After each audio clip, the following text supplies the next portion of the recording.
Fascinating as well is, of course, that, England, yet again, a bit of an outlier in all of this compared to other parts of the UK, Scotland, Wales, Northern Ireland, but also to other parts of Europe. Though, in essence, if things stay as optimistic as we frankly hope, this could be good political news for Boris Johnson that he hasn't introduced restrictions when potentially they weren't necessary. Politically, it could be quite a good start to 2022 for the Prime Minister.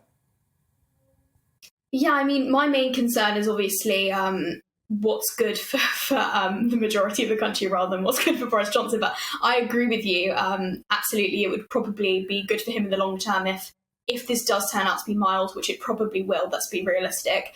And he hasn't implemented restrictions for no reason. However, it's funny because right now you do have sort of massive hordes of people in reality and, in the Twitterati, the Westminster bubble, calling for more restrictions.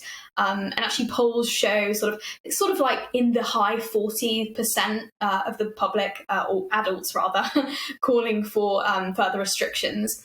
So it's interesting to see. I doubt, the next election are going to be people, there's going to be people who are saying, let's say if Omicron was mild, saying, you should have implemented further restrictions anyway. So I think that is not going to be an issue. Yeah, if anything, it will be positive if they don't respond heavily when it's not necessary.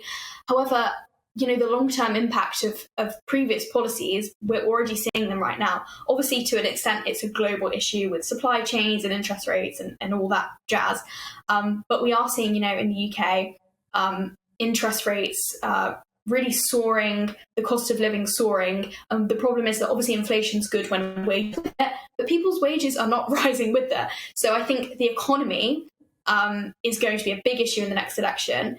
And I think that Boris and his ministers, obviously the Chancellor in particular, will face the heat for that. Whether or not, how they respond to this specific variant, I think is not as important as what's already happened.